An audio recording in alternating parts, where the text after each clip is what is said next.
लेकिन मजहबी जमातों ने अपना जोर दिखा दिया, क्योंकि उसमें बड़े पैमाने पे अहमदियों की किलिंग्स हुई, उनको मारा गया। मैंने जब होश संभाला तो ये मजहबी जमातें एक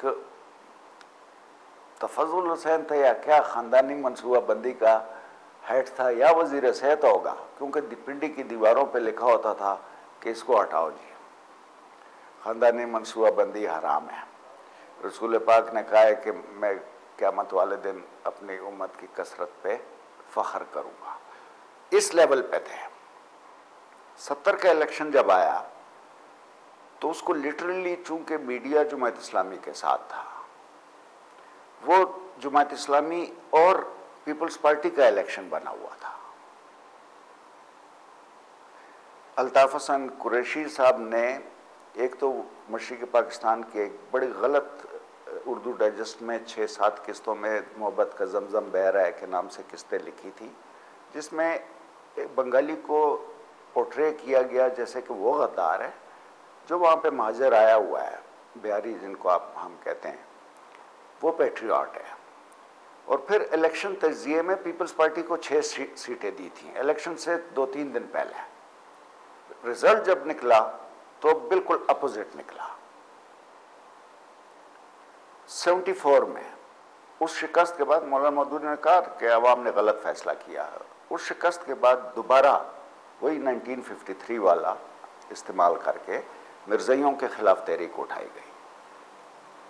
हम उस वक्त पीएमए में थे, पीएमए कमांडेंट थे हमारे अब्दुल्ला सईद, उनके वालिद साहब थे डॉक्टर सईद, क्लिनिक चलाते थे। और सुना था बोला अल्लम सच है कि झूठ के फ्री क्लिनिक था। वो क्लिनिक जला, वो एबटाबाद के ऊपर जो धुआं था वो मुझे अभी तक याद है। मैं पीएमए के 4th फ्लोर पे अपने चढ़ा था, वहाँ से मैं देख रहा था तो धुआं ही धुआं था।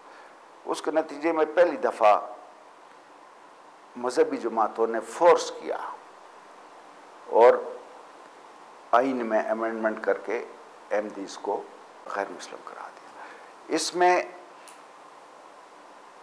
बहुत बड़ी पैमाने पे किलिंग्स भी हुई, तशद्दुद हुआ। ये तशद्दुद, ये मैं पंजाब और उसकी बात कर रहा हूँ जी। बलूचिस्तान जब आप देखें तो बलूचिस्तान 48 से बगावत, उसमें 48 में बगावत पहली हुई थी जब खानखलात को आपने हटा के उनकी जगह वो किया। तशद्दुद, हम कॉलेज के वक्त में थे, मैक्सिमम चाकू निकलता था। पिस्तौल तो बड़ी बात थी जी, अगर कभी निकल आए तो चाकू की लड़ाई हो गई, वो हो गई। ज़ियाउल-हक के ज़माने में, अब मैं आपकी बात की तरफ आता हूँ, अफ़गान जहाद में ज़ियाउल-हक अनपॉपुलर था। भुट्टो एक पॉपुलर गवर्नमेंट को हटा के इक़्तिदार में आया था। अल्लाह ताला ने उसके लिए वसीला ये बनाया कि रूस अफ़गानिस्तान में आया और अमेरिका भी कूद पड़ा। अमेरिका को 1974 में वियतनाम में बदतरीन शिकस्त हुई थी। 4 साल बाद उनको मौका मिल गया रूस से बदला लेने का। वहाँ से पूरी दुनिया का, अमेरिका ने और पाकिस्तान ने मिलके जो लड़ने आ रहा है, चाहे अरब है, चाहे चेचन, ये कहते हैं कि जो क्रिमिनल था, जो टेररिस्ट था, जो अपने इलाके का जो भगोड़ा था, वो यहाँ पर आ गया और उसको मुजाहिदीन करार देकर अफगान वॉर में उसको भेज दिया गया।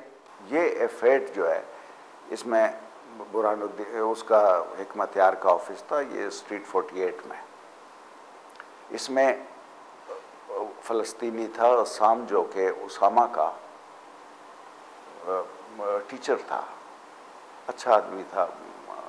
मेरी 1-2 मुलाकातें भी हुई और मेरे ख्याल में एक दफ़ा उसामा भी उसके पास खाने पे था, क्योंकि उसको कोई मशहूर नहीं था, वो नहीं था। तो वो फिर बाद में पेशावर में बॉम्ब ब्लास्ट किया तो 2 बेटों समेत मारा गया था। उसने क्लाशनकोफ कल्चर हमारे यहाँ ले आया और इंडिविजुअल्स, एक प्राइवेट ऑर्गेनाइजेशंस वो शुरू हो गई, जो कि जिहाद के नाम पे, जो कि दिल से जिहादी थे, जो कि चाहते थे कि सोवियत यूनियन, इसलिए कि हमें कहा था कि सोवियत यूनियन गरम पानी पे चल। मतलब ये भी लोग कहते हैं, ये कहा गया कि रूस और अमेरिका का मुकाबला किया गया और कहा गया कि रूस, क्योंकि जो रूस काफिर है और अमेरिका अहले किताब है, लिहाजा अमेरिका का साथ। हाँ, ये मुजीबुर रहमान शामी साहब ने कहा था, ऑन रिकॉर्ड है, कहा था कि दो नॉन मुस्लिम्स की जंग है, तो जो अहले किताब है और अमेरिका अहले किताब है, तो इसलिए अमेरिका का साथ देना जायज़ है। रूस गर्म पानी पे पहुंचना चाहता था या नहीं चाहता था, हमें वो जंग लड़नी चाहिए थी या नहीं लड़नी चाहिए थी, मेरे ख्याल में नहीं लड़नी चाहिए, मेरा ज़ाती ख्याल है। उस जंग ने हमारे मुल्क को कमज़ोर और हिला के रख दिया। जिसके हाथ में बंदूक आ गई वो ताकतवर ग्रुप बन गया। फिर स्टेट ने आइन की खिलाफ वर्जी करते हुए, आइन में लश्कर बनाना मना है, आपका आइन मना करता है, हमने लश्कर बनाए।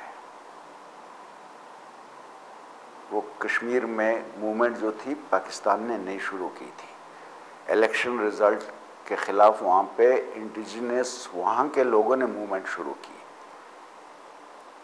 लेकिन फिर सपोर्ट यहाँ से होती गई और वो उनकी कश्मीरियों की अपनी अपराइजिंग थी। जो पहला वो था, आप बीबीसी पे उसकी कवरेज कभी देखें, जब पहला जुलूस था जब श्रीनगर के पुल पे उन पर फायरिंग की गई और उसमें काफ़ी लाशें गिरी उनकी, तो that was beginning of Kashmir का 11 साल का वो पीरियड जिसमें इंसर्जेंसी थी। यहाँ से लोग ट्रेन होके जाते थे, अफगानियों के साथ मिल के लड़ रहे थे।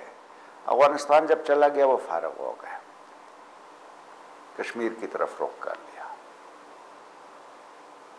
कश्मीर तो आज़ाद नहीं हो सका, लेकिन हमारे पास मिलिटेंट्स का मुख्तलिफ ग्रुप वजूद में आ गए जिनसे हम आज तक जान नहीं छुड़ा सकते। साहब हम यहाँ पर मुख्तलिफ ब्रेक लेंगे।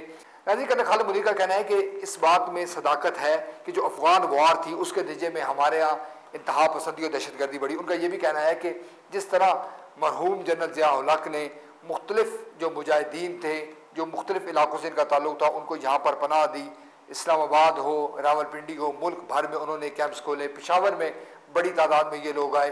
फिर जब रूस टूट गया और ये जब लोग दोबारा वापस आए, जिनमें हमारे पाकिस्तानी भी शामिल थे, तो वो एक अपना एजेंडा लेकर आए थे और जिसके नतीजे में हम ये देख रहे हैं कि दहशतगर्दी और इंतहा पसंदी अफगान वार के बाद ज़्यादा बढ़ी। हमारे प्रोग्राम सिलसिला जारी है, हम यहाँ सब देख लेते हैं, ब्रेक के बाद दोबारा हाजिर होंगे।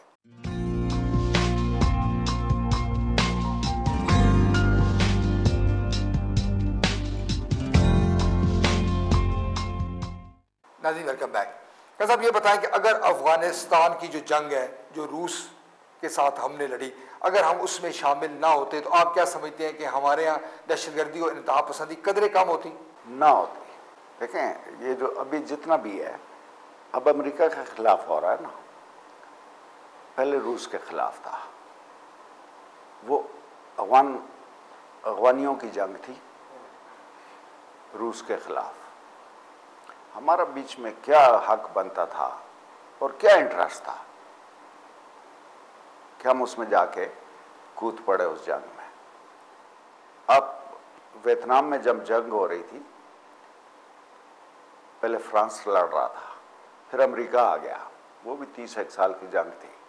फिर अमेरिका आ गया बीच में। अमेरिका जब नहीं जीत रहा था, तंग आ गया, तो होचिमिन ट्रेल उसको कहते थे, कंबोडिया से गुजरती थी।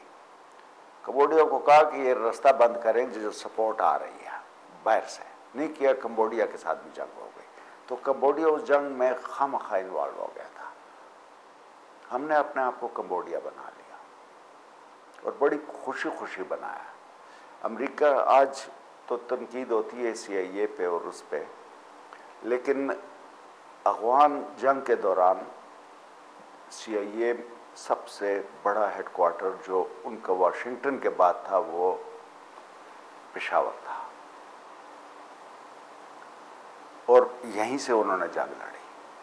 कोई गैर मुल्कियों की रोक टोक नहीं थी, कोई हिसाब किताब नहीं था कौन आ रहा है कौन जा रहा है, कौन मर गया कौन वापस जा रहा है। एक फ्री फॉर ऑल कंट्री आपने बना दी। मतलब ये बताएं कि ज़िया-उल हक मरहूम की जगह अगर कोई पॉलिटिकल कोई सियासी कोई जमात के कोई सरबराह होते, यहाँ पर जमहूरी हुकूमत होती, तो क्या पाकिस्तान एक मुख्तलिफ फैसला करता?